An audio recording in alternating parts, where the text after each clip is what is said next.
Hello everyone, welcome to P classes.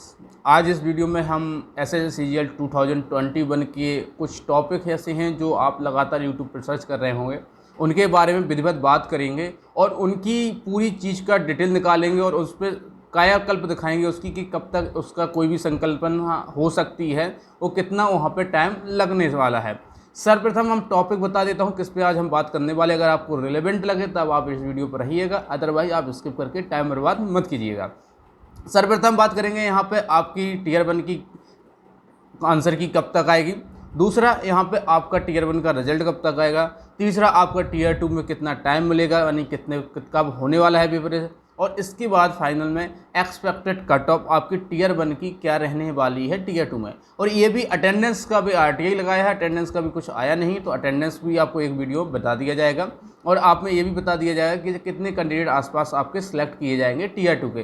Tier 2 आपका एक दिन में होगा कि आपका शिफ्ट वाइज होगा, ये भी आपको डिटेल बताया जाएगा। टीयर 3 कितना टाइम लेगा, ये भी सब आपको डिटेल में बताया जाएगा। तो वीडियो शुरू करने से पहले आप लोग वीडियो को लाइक और चैनल को सब्सक्राइब करना ना भूलें और वीडियो को अंत तक जरूर देखें।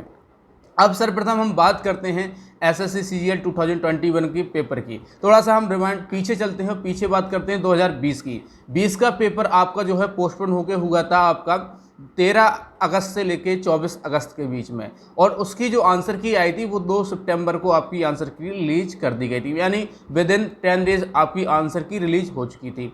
तो ऐसा ही यहाँ पे मान के चलिएगा, आपका जो पेपर ओवर हुआ वो 21 अप्रैल को ओवर हुआ, तो आप मान के चलिए 1-2 मई को आपकी रिजल्ट आपकी आंसर की रिलीज कर दी जाएगी ऑफिशियली।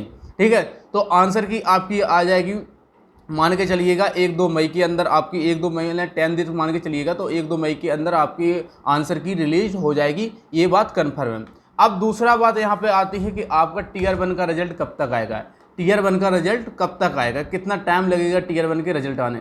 देखिए, जब आपकी आंसर की आती है, हम अगर पिछले साल 2020 का अगर देखें तो उसको जो उन्होंने रिजल्ट दिया था वो आपका 2.5-3 महीने में दिया था, 2.5-3 महीने के बीच में दिया था। तो इसी बीच में आपका रिजल्ट आएगा, यानी कि मैंने पूरा डाटा एनालिसिस करके रखा है। तो आपका जो रिजल्ट है वो आपका 3 मंथ के अंदर आ जाएगा टीयर 1 का। इतना तो 2.5 से 3 मंथ तो आपके लगेंगे रिजल्ट आने में। और मान के चलिएगा अगर अप्रैल में हुआ तो अप्रैल के बाद आपके जोड़ लीजिए 2.5 महीना जोड़ के चलिएगा, तो आपको 2.5 महीने बाद आपका रिजल्ट आ जाएगा। ठीक है, ये बात हो गई आपके रिजल्ट टीयर 1 की कब आएगा, ये आपको मैंने बता दिया। ऐसे आप मान के चलिएगा आपका जुलाई में रिजल्ट आ जाएगा, मिड जुलाई में आपका रिजल्ट आने की पूरी संभावना बनी रहेगी।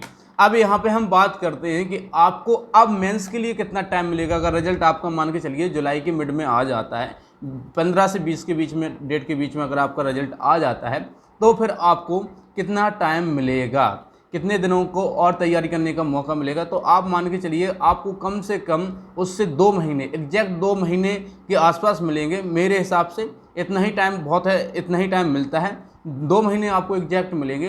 तो उसके लिए आपको मान के चलिएगा जो आपका पेपर होगा उसके 2 मंथ बाद आपका पेपर हो जाएगा, जैसे ही आपका रिजल्ट आएगा। अगर जुलाई में रिजल्ट आता है आपका, जुलाई में रिजल्ट आता है मिड में, तो मान चलिएगा तो आपका सितंबर लास्ट या अक्टूबर फर्स्ट वीक में आपका एग्ज़ाम कंडक्ट करा लिया जाएगा। कब? सिर्फ अक्टूबर मिड में आपका एग्ज़ाम कंडक्ट करा लिया जाएगा। यही आपका होगा, सितंबर में नहीं हो पाएगा, लेकिन थोड़ा सा डिले होगा और थोड़ा सा खिंचेगा, तो मतलब अक्टूबर में आपका पेपर होने की संभावना रहेगी। तो आपका पेपर कब होगा? अक्टूबर के आसपास आपका पेपर होने वाला है। अगर कोविड का जो 4th फेज आने वाला है, अगर वो नहीं आया तो आपका पेपर समयावधि से हो जाएगा। अब यहाँ पे बात करते हैं आपका टीयर 1 कब होगा। जैसे कि आपने देखा है कि एसएससी जो है अपना टीयर 3 जो है वो क्या करता है, 5 से 6 दिन के गैप में आपका ले लेता है। जैसे ही सीजीएल का मेंस होगा उसके 3-4-5 दिन बाद आपका पेपर ले लेता है। तो ऐसे ही मान के चलिएगा आपका टीयर 3 भी जो होगा वो आपका जब मेंस होगा उसके 6 दिन बाद या 5 दिन बाद आपका उसको भी कंडक्ट करा लिया जाएगा। ये बात हुई पेपर के बारे में। अब यहाँ पे अटेंडेंस कितनी रही होगी, अटेंडेंस का एग्जैक्ट डाटा अभी तक नहीं आया है, लेकिन फिर भी मैं मान के चलता हूँ अटेंडेंस ठीक ठाक रही होगी। पिछले साल तो कोविड-19 चलते अटेंडेंस थोड़ा सा गिर गया था, लेकिन इस बार अटेंडेंस आपका रहेगा, अच्छा खासा अटेंडेंस आपको देखने को मिलेगा। अब यहाँ पे बात आती है कि टीयर 1 में कितने स्टूडेंट सेलेक्ट होंगे टीयर 2 के लिए। तो इतना मान के चलिए, अगर एक बार में अगर पेपर कराने वाले हैं ये लोग, तो इसका मान के चलिए थोड़ा सा ज़्यादा ही स्टूडेंट आपको, थोड़े से कम ही स्टूडेंट देखने को मिलेंगे, क्योंकि शिफ्ट वाइज में थोड़ा दिक्कत आ जाता है। इसलिए यहाँ पर अगर एक शिफ्ट में उन्होंने पेपर कराया तो कैंडिडेट थोड़े से कम लिए जाएंगे। पिछले साल की अपेक्षा ही कैंडिडेट लिए जाएंगे, उससे ज़्यादा कैंडिडेट नहीं लिए जाएंगे। अब नॉर्मलाइजेशन होगा टीयर 2 में कि नहीं होगा?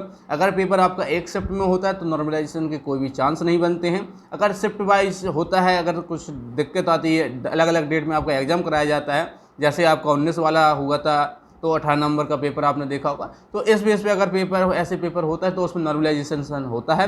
अदरवाइज एक शिफ्ट में आपका पेपर होगा तो वहाँ नॉर्मलाइजेशन के कोई भी चांसेस नहीं बनते दिखेंगे। ठीक है, अब यहाँ पे बात करते हैं आपका एक्सपेक्टेड कट ऑफ का, कि एक्सपेक्टेड कट ऑफ आपकी क्या रहने वाली है। देखिए, पिछले साल जो की कट ऑफ है थोड़ा सा लो गया था, और रीज़न ये था कि आपका पेपर का जो लेवल था मॉडरेट था, और इस बार भी मैंने देखा है कम से कम 45 स्टूडेंट्स ने जो अपना रिकमेंडेशन दिया है वो इस बात के लिए दिया है कि पेपर हमेशा मॉडरेट ही आया है। एक आध पेपर ऐसा सेट छोड़ दिए जिसमें इजी था, अधिकतर आपके जो पेपर हैं वो मॉडरेट ही आए हैं इस साल भी।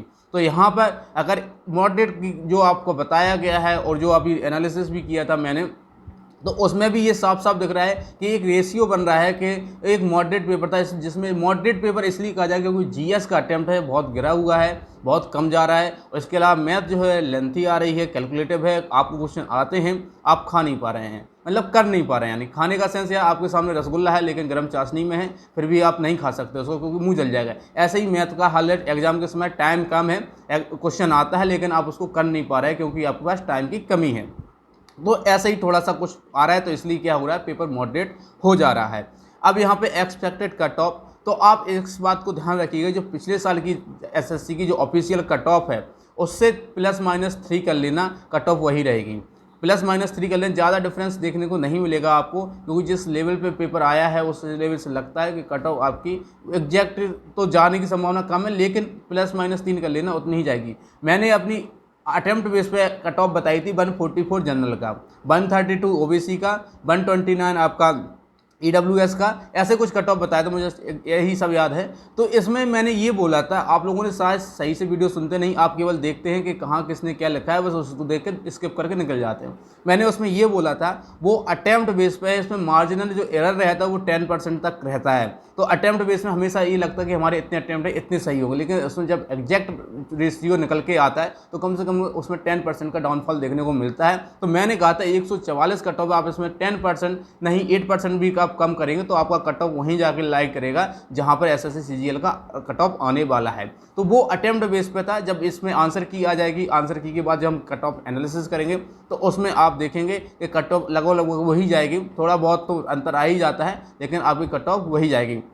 आप चाहे CGL 19 का आप हमारा रिजल्ट कट ऑफ देख सकते हैं, जो मैंने प्री मेंस के लिए प्रोडक्ट किया था, फाइनल के लिए प्रोडक्ट किया था, तो आप देखेंगे एग्जैक्ट कट ऑफ मेरा लगा हुआ है। और अभी CHSL 19 का भी रिजल्ट आएगा, उसमें भी आप देखना कि आप मेरा जो कट ऑफ आप देखेंगे तो बिल्कुल एग्जैक्ट आपको कट ऑफ देखने को मिलेगा। ठीक है, तो अब इस वीडियो में इतना ही।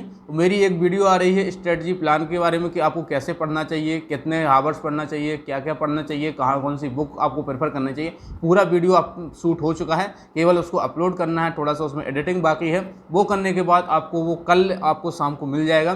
तो इस वीडियो को शेयर लाइक ज़रूर करें। और इसके अलावा CHSL वाले स्टूडेंट्स मेरे साथ 11:30 पर जुड़ना ना भूलें, उसमें लाइव है और जिससे सभी दोस्तों के साथ उसमें बात करेंगे कि कैसे चीज़ों को आगे बढ़ाना है वेटिंग लिस्ट के लिए। ठीक है, तो वीडियो को लाइक, चैनल को सब्सक्राइब करना ना भूलें। आप लोग PK क्लासेस को ऐसे ही प्यार देते रहें। और जो भी आपको कोई समस्या है तो आप मुझे टेलीग्राम चैनल पर जाकर ज्वाइन कर सकते हैं। हिवासी@08 मेरा पर्सनल टेलीग्राम ID है। अदरवाइज आप PK क्लासेस के नाम से ग्रुप है, उस पर जा सकते हैं। आप मुझे इंस्टाग्राम पर भी फॉलो कर सकते हैं, हिवासी@ के से हमें फॉलो कर सकते हैं वहाँ पे। इसके अलावा आप मुझे ट्विटर अकाउंट पर भी फॉलो कर सकते हैं, हिवासी@08 पर, वहाँ पर सर्च करके, या पुष्पेंद्र हिवासिया भी आप डायरेक्ट सर्च करेंगे करेंगे तो आपको वहाँ पे डायरेक्ट मिल जाएगा। तो वीडियो में इतना ही, बाकी जो भी अपडेट आती रहेगी तो मैं बताता रहूँगा आपको। जैसे ही आंसर की रिलीज होती है उसके बाद फिर एक बार गूगल फॉर्म भरवाया जाएगा और उसके बाद आपका फाइनल कट ऑफ का एनालिसिस कर दिया जाएगा। वैसे मैंने जो कट ऑफ बताई है पिछले साल से ±3 कर लेना, आपकी कट ऑफ वहीं कहीं जाने वाली है, तो इस बात का ध्यान रखिए क्योंकि पेपर का पैटर्न जो है वो सेम पैटर्न आपका इस बार भी रहा है। तो वीडियो में इतना ही। Thank you for watching. आप लोग प्यार ऐसा देते रहिएगा, ठीक है।